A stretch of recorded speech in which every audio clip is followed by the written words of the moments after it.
നമസ്കാരം സുഹൃത്തുക്കളെ, tips and ട്രിക്സിലേക്ക് ഏവർക്കും സ്വാഗതം.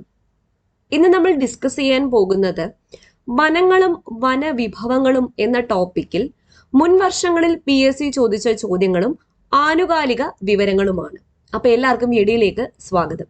കേരളത്തിൽ ഏറ്റവും അധികമായി കാണപ്പെടുന്ന വനവിഭാഗം ഏതാണ്? കേരളത്തിൽ ഏറ്റവും അധികമായി കാണപ്പെടുന്ന വനവിഭാഗമാണ് ഉഷ്ണമേഖല നിത്യഹരിത വനങ്ങൾ. ഉഷ്ണമേഖല നിത്യഹരിത വനങ്ങൾ. കേരളത്തിൽ കൂടുതലായുള്ള രണ്ടാമത്തെ വനവിഭാഗമാണ് അർദ്ധ നിത്യഹരിത വനങ്ങൾ. അപ്പൊ കേരളത്തിൽ ഏറ്റവും അധികമായിട്ട് കാണപ്പെടുന്ന വനവിഭാഗം ഉഷ്ണമേഖല നിത്യഹരിത വനങ്ങളും രണ്ടാം സ്ഥാനത്ത് അർദ്ധ നിത്യഹരിത വനങ്ങളുമാണ്. തേക്കടിയിലെ ജലസംഭരണിക്ക് രൂപം നൽകുന്ന അണക്കെട്ടാണ് മുല്ലപ്പെരിയാർ. തേക്കടിയിലെ ജലസംഭരണിക്ക് രൂപം നൽകുന്ന അണക്കെട്ട് ഏതാണ്? മുല്ലപ്പെരിയാർ ആണ്. കേരളത്തിലെ ആദ്യത്തെ ദേശീയോദ്യാനം ഏതാണ്? ഇരവികുളം ദേശീയോദ്യാനം. അപ്പൊ കേരളത്തിലെ ആദ്യത്തെ ദേശീയോദ്യാനം ഏതാണ്? ഇരവികുളം ദേശീയോദ്യാനമാണ്. ഫോം ചെയ്ത വർഷം 1978. കേരളത്തിലെ ഏറ്റവും ചെറിയ ദേശീയോദ്യാനം ഏതാണ്?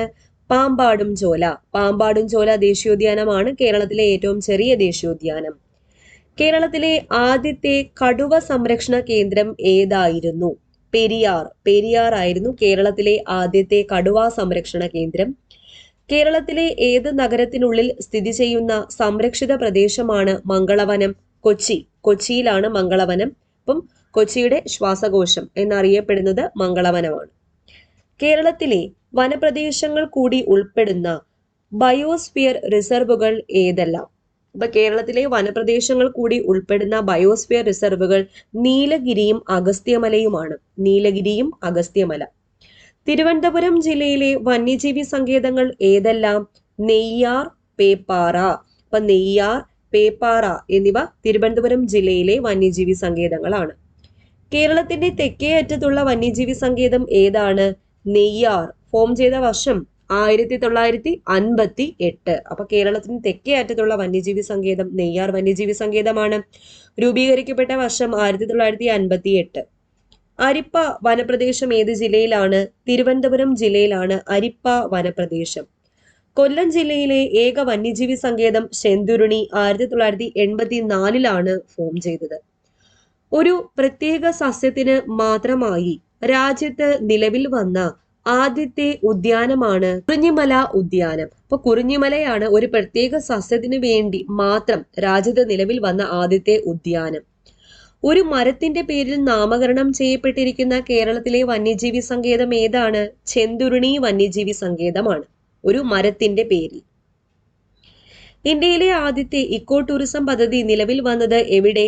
കൊല്ലം ജില്ലയിലെ തെന്മലയിലാണ് ഇന്ത്യയിലെ ആദ്യത്തെ ഇക്കോ ടൂറിസം പദ്ധതി നിലവിൽ വന്നത്. വനഭൂമി ഏറ്റവും കുറവുള്ള കേരളത്തിലെ ജില്ല ആലപ്പുഴ ജില്ലയാണ്. അപ്പൊ വനഭൂമി ഏറ്റവും കുറവുള്ള കേരളത്തിലെ ജില്ല ഏതാണ്? ആലപ്പുഴ. മലകളും കുന്നുകളും ഇല്ലാത്ത കേരളത്തിലെ ജില്ലയാണ് ആലപ്പുഴ ജില്ല. അപ്പൊ മലകളുമില്ല കുന്നുകളുമില്ല എവിടെ? ആലപ്പുഴ ജില്ലയിൽ. കേരളത്തിലെ ഏക കമ്മ്യൂണിറ്റി റിസർവ് ഏത്? Kadalundi Vallikkunnu community reserve. 2007 form ചെയ്തത്. കേരളത്തിലെ ഏക കമ്മ്യൂണിറ്റി റിസർവ് ഏതാണ്? Kadalundi Vallikkunnu community reserve. Form ചെയ്ത വർഷം 2007. അപ്പൊ കേരളത്തിലെ ഏക കമ്മ്യൂണിറ്റി റിസർവ് ഏതാണ്? കടലുണ്ടി വള്ളിക്കുന്ന് കമ്മ്യൂണിറ്റി റിസർവ് ആണ്. ഫോം ചെയ്ത വർഷം 2007. 2020 ജൂലൈ 3 കേരളത്തിൽ പ്രഖ്യാപിക്കപ്പെട്ട വന്യജീവി സങ്കേതമാണ് കരിമ്പുഴ വന്യജീവി സങ്കേതം. അപ്പൊ 2020 ജൂലൈ മാസം 3 കേരളത്തിൽ പ്രഖ്യാപിക്കപ്പെട്ട വന്യജീവി സങ്കേതമാണ് കരിമ്പുഴ. ഏത് ജില്ലയിലാണ് കരിമ്പുഴ വന്യജീവി സങ്കേതം? മലപ്പുറം ജില്ലയിലാണ് കരിമ്പുഴ വന്യജീവി സങ്കേതം സ്ഥിതി ചെയ്യുന്നത്. വനവിസ്തൃതി ഏറ്റവും കൂടുതലുള്ള കേരളത്തിലെ ജില്ല ഏതാണ്? ഇടുക്കി. ഇടുക്കി ജില്ലയിലാണ് വനവിസ്തൃതി ഏറ്റവും കൂടുതലുള്ളത്. കുറിഞ്ഞിമല ഉദ്യാനം നിലവിൽ വന്ന വർഷം 2006. 2006 കുറിഞ്ഞിമല ഉദ്യാനം നിലവിൽ വന്നത്. കേരളത്തിലെ ആദ്യത്തെ പക്ഷി സംരക്ഷണ കേന്ദ്രം ഏതാണ്? എറണാകുളം ജില്ലയിലെ തട്ടേക്കാടാണ് കേരളത്തിലെ ആദ്യത്തെ പക്ഷി സംരക്ഷണ കേന്ദ്രം. തട്ടേക്കാട് പക്ഷി സംരക്ഷണ കേന്ദ്രം ആരുടെ പേരിലാണ് അറിയപ്പെടുന്നത്? സാലിം അലിയുടെ പേരിലാണ് തട്ടേക്കാട് പക്ഷി സംരക്ഷണ കേന്ദ്രം അറിയപ്പെടുന്നത്. വരയാടുകളുടെ താവളമായ ദേശീയോദ്യാനം ഇരവികുളം ദേശീയോദ്യാനം. അപ്പൊ വരയാടുകളുടെ താവളമായ ദേശീയോദ്യാനം ഏതാണ്? ഇരവികുളം ദേശീയോദ്യാനം. തൃശൂർ ജില്ലയിലെ വന്യമൃഗ സംരക്ഷണ കേന്ദ്രങ്ങൾ ഏവ? പീച്ചി, വാഴാനി, ചിമ്മിനി. അപ്പൊ പീച്ചി, വാഴാനി, ചിമ്മിനി എന്നിവയാണ് തൃശൂർ ജില്ലയിലെ വന്യമൃഗ സംരക്ഷണ കേന്ദ്രങ്ങൾ. സൈലന്റ് വാലി ദേശീയോദ്യാനം ഏത് ജില്ലയിലാണ്? പാലക്കാട്. പാലക്കാട് ജില്ലയിലാണ് സൈലന്റ് വാലി ദേശീയോദ്യാനം. സൈലന്റ് വാലിയെ ദേശീയോദ്യാനമായി പ്രഖ്യാപിച്ച വർഷം 1984. കേരളത്തിലെ വന്യജീവി സങ്കേതങ്ങളിൽ പെടുന്ന ഒരേ ഒരു ദ്വീപാണ് മംഗളവനം. അപ്പൊ കേരളത്തിലെ വന്യജീവി സങ്കേതങ്ങളിൽ പെടുന്ന ഒരേ ഒരു ദ്വീപ് ഏതാണ്? മംഗളവനമാണ്. കേരളത്തിലെ ഏറ്റവും ചെറിയ സംരക്ഷിത പ്രദേശം ഏതാണെന്ന് ചോദിച്ചാൽ അതും മംഗളവനമാണ്. കേരള ഹൈക്കോടതിയുടെ തൊട്ട് പിറകിലായിട്ട് സ്ഥിതി ചെയ്യുന്നതും മംഗളവനമാണ്. കൊച്ചി നഗരത്തിന്റെ ശ്വാസകോശം എന്ന് വിളിക്കപ്പെടുന്ന സംരക്ഷിത പ്രദേശവും ഏതാണ്? മംഗളവനം വന്യജീവി സങ്കേതമാണ്. കേരളത്തിലെ ആദ്യത്തെ വന്യജീവി സങ്കേതം ഏതായിരുന്നു? Nellikampatty game sanctuary. Nellikampatty game sanctuary 1934 form ചെയ്തത്. നെല്ലിക്കാമ്പെട്ടി ഗെയിം സാങ്ച്വറി ഇപ്പോൾ അറിയപ്പെടുന്ന പേര് പെരിയാർ വന്യജീവി സങ്കേതം എന്നാണ്. അപ്പൊ ഏത് വന്യജീവി സങ്കേതത്തിന്റെ മറ്റൊരു പേരാണ് തേക്കടി? പെരിയാർ വന്യജീവി സങ്കേതം. അപ്പോൾ പെരിയാർ വന്യജീവി സങ്കേതത്തെ പറ്റി പറയുകയാണെങ്കിൽ ആദ്യം നെല്ലിക്കാമ്പെട്ടി ഗെയിം സാങ്ച്വറി ആയിരുന്നു 1934 ഫോം ചെയ്ത സമയത്ത്. നെല്ലിക്കാമ്പെട്ടി ഗെയിം സാങ്ച്വറി ഇപ്പോൾ പെരിയാർ വന്യജീവി സങ്കേതം എന്നറിയപ്പെടുന്നു. കൂടാതെ തേക്കടി വന്യജീവി സങ്കേതം എന്നും അറിയപ്പെടുന്നത് ഏതാണ്? പെരിയാർ വന്യജീവി സങ്കേതമാണ്.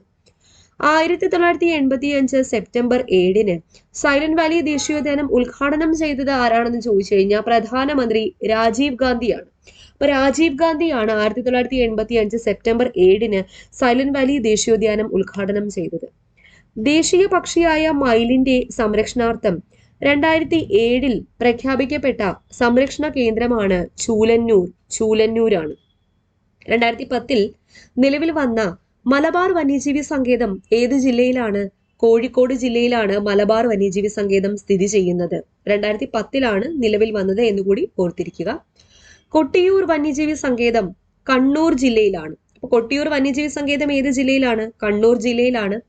ആറളം വന്യജീവി സങ്കേതം ഏത് ജില്ലയിലാണ്? കണ്ണൂർ ജില്ലയിലാണ് ആറളം ഫാം സ്ഥിതി ചെയ്യുന്നത്.